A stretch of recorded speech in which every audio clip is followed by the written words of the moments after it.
Hello everyone, and welcome back to another video. Today we are covering section 3 of unit 6, which is about special situations and word problems involving systems of equations. So our first special situation is when a system has no solution. So when a system has no solution, that means that our two equations must be parallel because there's no place for them to intersect. Alright, so example 1 here, we're going to start by using substitution for this one. So I'm recognizing that I have y equals x minus 4, which will be easy to plug into the second equation. So instead of having negative x plus y, I will have negative x plus, in place of y, x minus 4 is equal to 3. Now I can take this and I'm going to solve for x. So I have negative x plus x, and those two things cancel out, so that leaves me with negative 4 is equal to 3. Wait a second, negative 4 can't equal 3, which means that we have a problem here. That means that there is no solution because our two answers cannot happen. It will not work out. When we combined our equations, we got an incorrect statement, which means that our system of equations has no solution. So we say no solution.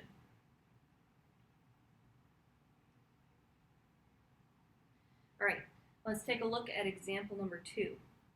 So example 2 says to solve the following system, and it gives us y is equal to negative 2x plus 5, and 4x plus 2y is equal to 2.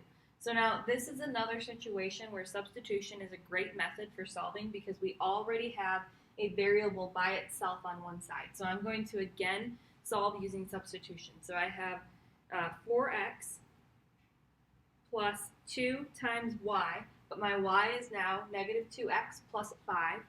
So I'm going to plug that in, negative 2x plus 5, and all of that is equal to 2. The first thing I need to do here, following the order of operations, is distribute my 2 to everything inside our parentheses. So I have 4x plus 2 times negative 2x is equal to negative 4x, plus 2 times 5 is 10, is equal to 2. 4x plus negative 4x cancels out, which means that I'm left with 10 is equal to 2. But 10 can't be equal to 2. So that means that this system of equations has no solution.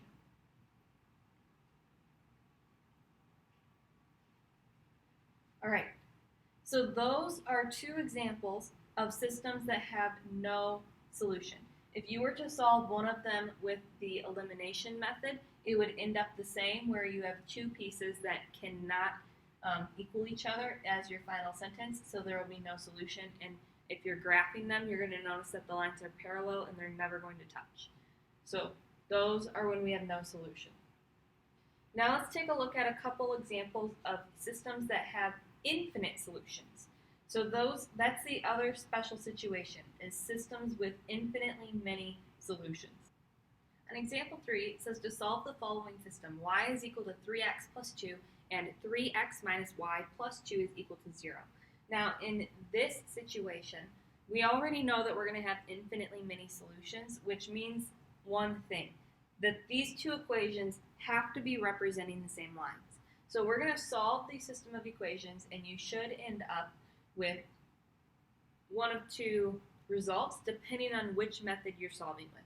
So on this one, we're going to use the elimination method so you can see what that will look like.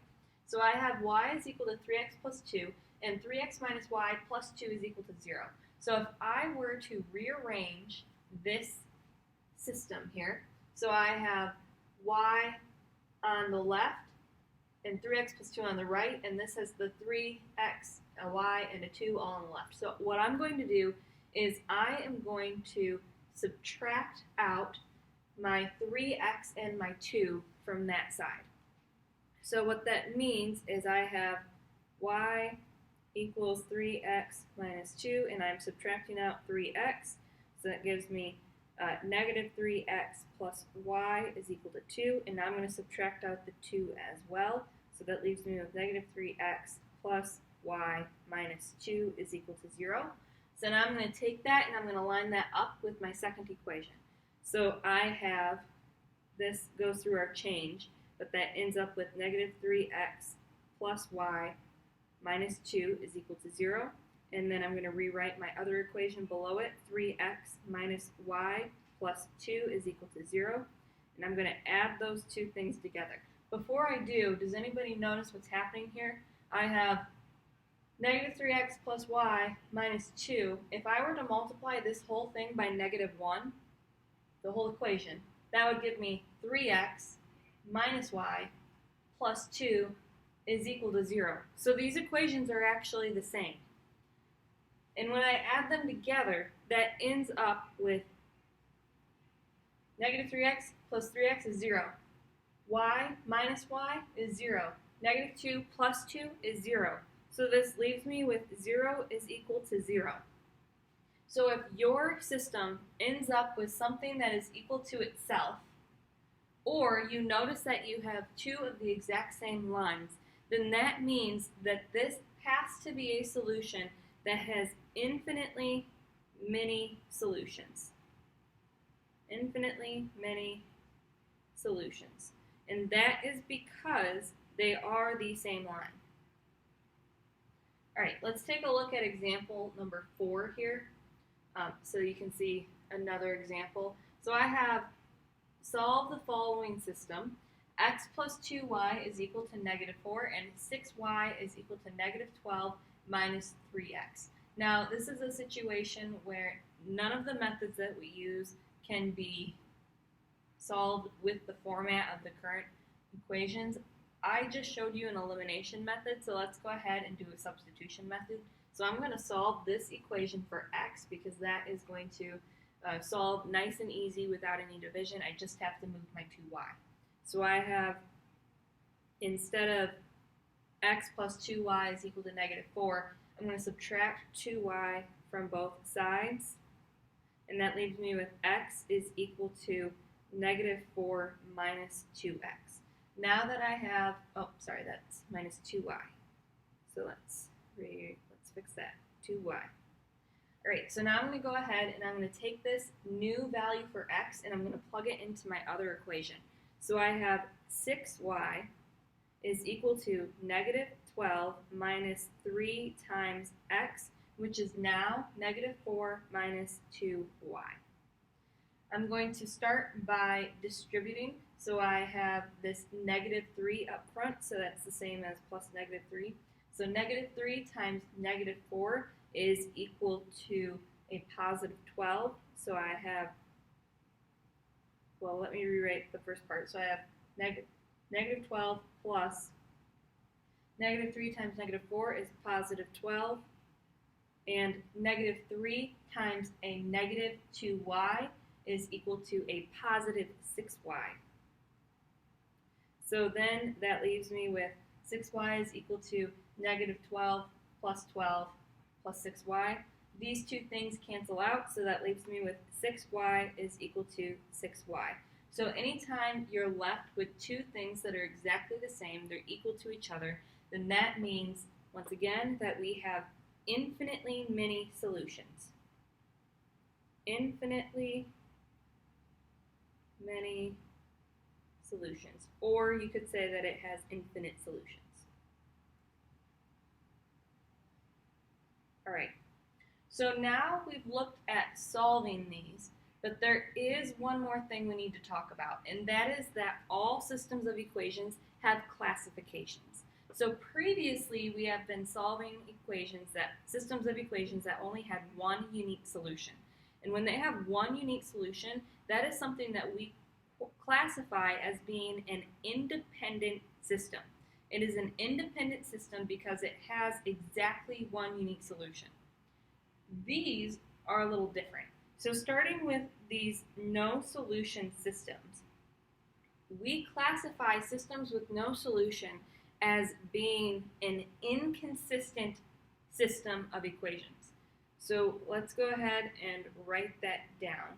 So I have, for example 1, no solution, which means that this is an inconsistent system. And if you think about it, the fact that they don't have any place where they cross, that's why it would be inconsistent. So they're parallel, they're inconsistent systems.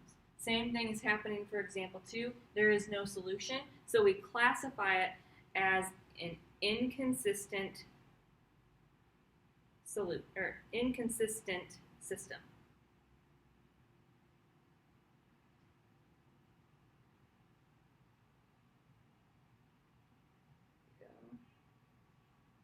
All right. So if systems with one unique solution are independent and systems with no solution are inconsistent, that leaves the opposites of those two words left. So we have consistent and dependent. So the word consistent I actually left off, but that goes with our independent systems. So previously we were working with consistent independent solutions. These are only inconsistent because there is no solution. But we also have one word left, and that goes with our solutions that are infinite. So if you have a solution or a system that has infinitely many solutions, then that means that it is a consistent solution because it has a solution, and it is also a dependent system because it has infinite solutions. So we would say that for example 3 here, because it is because the system has infinitely many solutions, then that means that it is both a consistent and a dependent system. So it is a consistent, dependent system of equations. And example 4 here also had infinitely many solutions, so that automatically makes that this example is again a consistent, dependent system.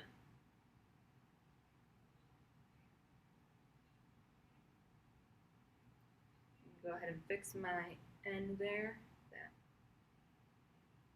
I accidentally wrote an S. All right, so we have consistent dependent systems for infinitely many solutions, consistent independent systems if there's one unique solution, and inconsistent systems if there is no solution.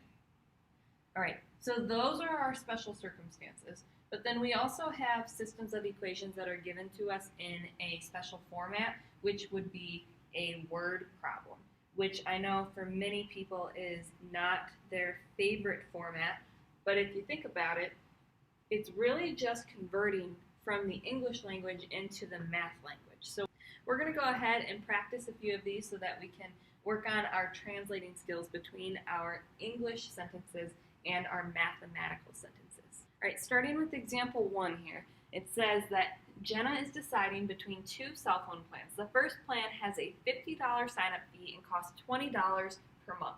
The second plan has a $30 sign-up fee and costs $25 per month. After how many months will the total costs be the same? What will the costs be? Write a system and solve it. So first thing I'm recognizing is that I have plan 1 and plan 2. So those would be my two equations. I'm actually going to highlight these so that we can have some corresponding colors between what's in our sentences up here and with our mathematical sentences.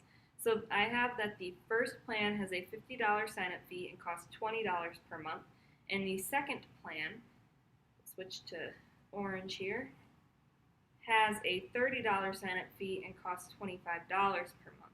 So when I'm writing out my system of equations, I have plan 1, and we're looking at total cost, and then we're determining the cost per month. So my y, I'm actually going to call that C for cost.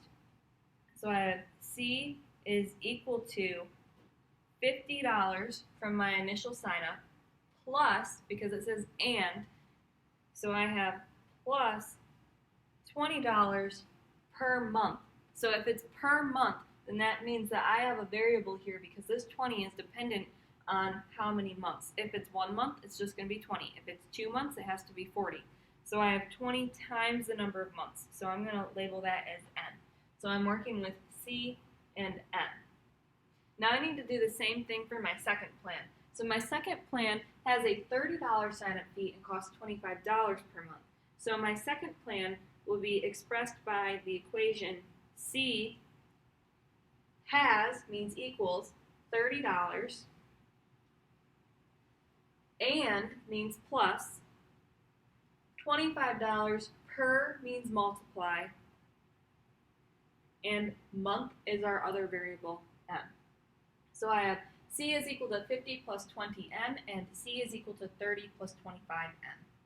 Alright, so with these two systems, if I'm trying to solve this system of equations, what I first need to recognize is that my two equations both are equal to C. They have a single variable by themselves, which means I can set these two equations equal to each other.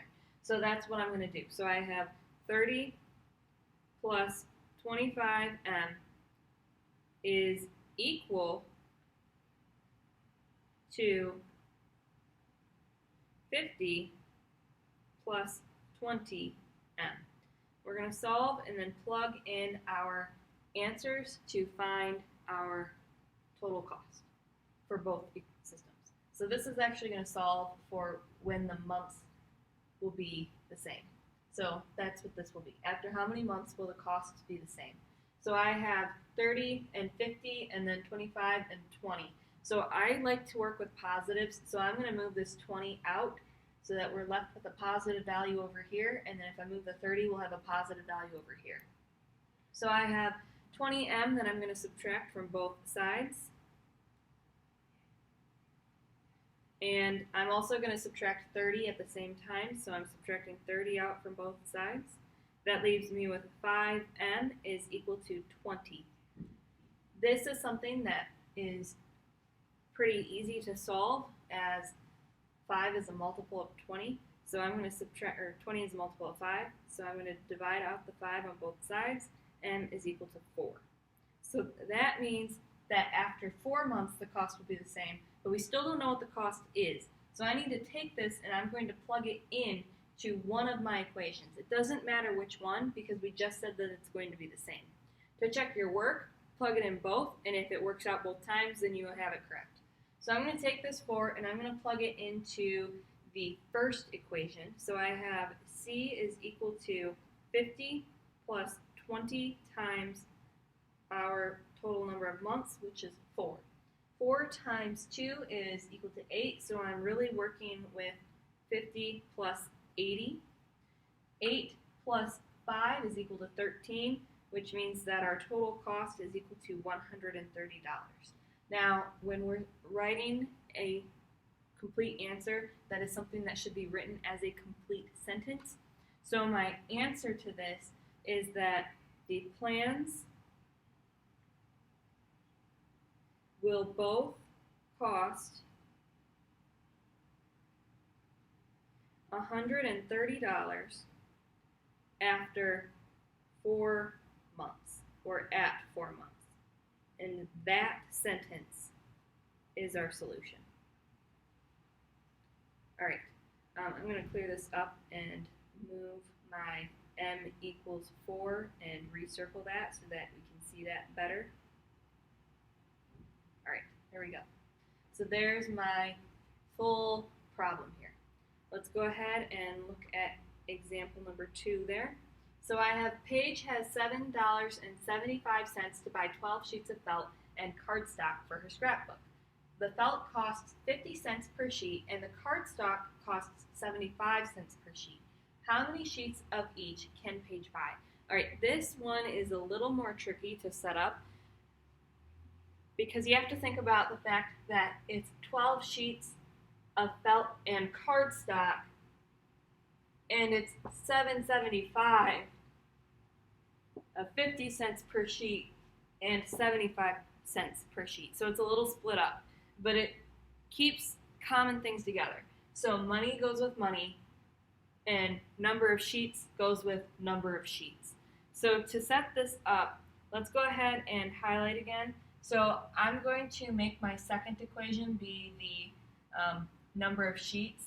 So I have 12 sheets of felt and cardstock. And then my other equation is working with the money. So I have $7.75 at 50 cents per felt and 75 cents of cardstock. All right, so now we're going to go ahead and write out our systems, or our equations. So I have $7.75 for my total dollar amount, and that is equal to 50 cents per sheet. And I'm going to use F for felt. So I have 0.5 times F, so some number of felt will cost 50 cents times whatever number we buy. And 75 cents per sheet of cardstock, I'm going to use C for cardstock. So I have 0.75 times C. So now I have my dollar amount equations, and now I need my equation for the number of sheets that we can buy. So I'm going to write that out as 12 is equal to some number of F plus, or some number of felt, which is F, and some number of cardstock, which is C. Okay, now that we have our equations written, we're going to go ahead and solve this system, and I'm actually going to use elimination on this method, or for this method. So I already have my variables lined up. All I need to do is find something that will cancel out. And if I multiply this whole top equation by -2, then we'll have -1F, and this will be a positive 1F, which means those will cancel out. So I'm going to multiply the entire top equation by -2. So what that leaves me with is, for the first part, it leaves me with -15.5 is equal to -F plus -1.5C. And now I can take that and I can line that up with my first equation. 12 is equal to F, or my second equation, sorry, F plus C, and I'm going to add those two equations together. And when I add them together, that leaves me with -3.5 is equal to, the F's cancel out, and then I have +1 plus -1.5, which is equal to -0.5C. And I'm going to divide out that -0.5 on both sides, and that leaves me with C has to be equal to 7. So we bought 7 sheets of cardstock, and now we can figure out how many sheets of felt we bought. So I have 12 equals F plus C. If I plug C into this equation, then that leaves me with subtraction here to solve. So let's actually write that out so you can see what I'm talking about. So I have 12 is equal to F plus, instead of C now, we have 7. And I'm going to subtract 7 out from both sides, which means that F is equal to 5. So those are my two answers. Now I need to write them out in a sentence. So I can say that Paige can buy 7 sheets of cardstock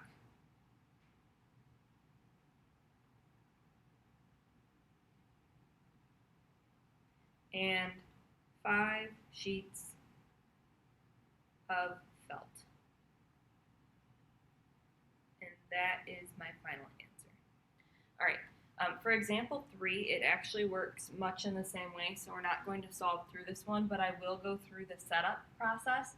So I have Sally spent $14.85 to buy 13 flowers. She bought lilies, which cost $1.25 each, and tulips, which cost 90 cents each. How many of each flower did Sally buy? To solve this system, again, we need to set up 2 separate equations, one with money, one with the types of flowers and the numbers of each. So our money, we have $14.85, and that is equal to $1.25 per lily, so we'll call that L, plus 90 cents per each tulip. So we have 0.9 times T for tulip. And I'm using capital letters because our plus signs will be confusing with the T's if we don't. Otherwise, if you're using lowercase t's, typically they're written like that so that there's a little tail and it's harder to confuse those. Alright, so there's our money system, and then our second system, we have that there are 13 flowers total, and that is equal to some number of lilies plus some number of tulips. And now that we have those two things, we can solve for our total number of lilies and tulips by using either graphing, substitution, or elimination. All right, this is where we're going to go ahead and stop for today. This is the end of our unit on systems of equations. We'll begin our next unit shortly with Unit 7, which will be about statistics.